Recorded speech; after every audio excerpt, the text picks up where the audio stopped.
Hi, it's Trisha Ashby. I'm Trisha Ashby with Move Utah Real Estate, and we're just starting week 1 of our challenge, 90 days to your next home. And you've had the introduction. Hopefully you have your guide. We're on our 90 days challenge to your next home, and we're on week 1. So week 1 is all about making sure that financially you're ready for making this decision to buy a home. The first thing you're going to want to think about is your job stability and your income. Obviously, do you have sufficient income to cover your house payment? And how stable is your job?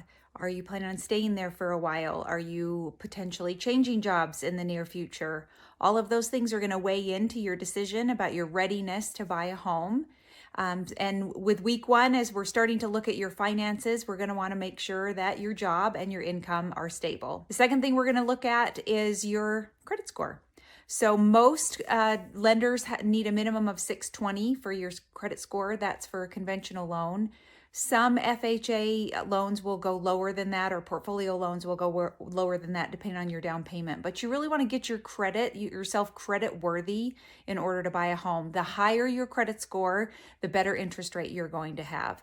Lenders look at that and they assume that if you have a great credit score, you're going to pay them back. And that's their priority, is to make sure that they're paid back over time. The third thing that we're going to talk about is down payment. There are loan options that are available with 0 down or low down. Low down is considered anywhere 3 to 5%. We run into that common myth in our business, is that some people feel like or think that they have to have 20% down, and that's simply not true. But making sure that we know where your down payment is, that it's sourced, and where it's coming from is an important concern down. Next thing we want to talk about are closing costs. So closing costs are typically 2 to 6% of the total sales price of the home. And that are your loan closing fees and things like your appraisal costs. All of that runs into your closing costs. So not only do you have to have a down payment, but you also want to look at, where are my closing costs coming from? Later on in the challenge, we'll talk a little bit about structuring a great offer and how we can often get the seller to help or to pay all of your closing costs for you. But that's a later segment. This is just having the conversation and making sure that you're aware that when you borrow money, it costs money to borrow money, and those are your closing costs. You want to make sure that you have that consideration. And you want to be thinking about, how long do I plan on keeping this home? What are my goals around this home? Many of our clients use their first home as a stepping stone to get into investing.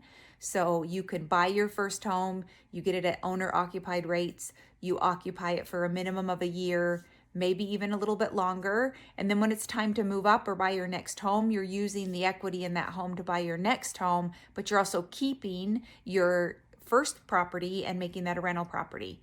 Either that, or you're going to sell that property and move on to your next one. But having a conversation with yourself and your spouse, or whoever is buying the home with you, about how long do we plan on staying here? Is this a long-term home? And make sure that you're thinking about that, so that when you're buying in the area, that you're taking in all the considerations. If you're going to stay in a home for 3 to 5 years, your area considerations might be different than if you're going to stay in the home maybe 7, 10, 15 years. And lastly, let's talk a little bit about your budget in terms of ongoing maintenance costs.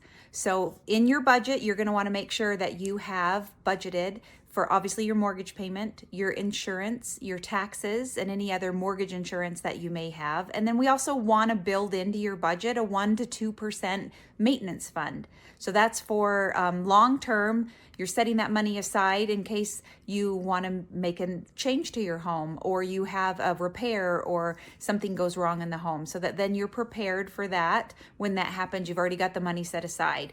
You want to think long-term and ongoing, so that you are fully prepared for this journey of home ownership. We're so excited that you guys have, or at least even thinking about your next home and the steps in order to take for your next home. We're excited to build this roadmap with you. Of course, if you have any additional questions, you're welcome to reach out to us.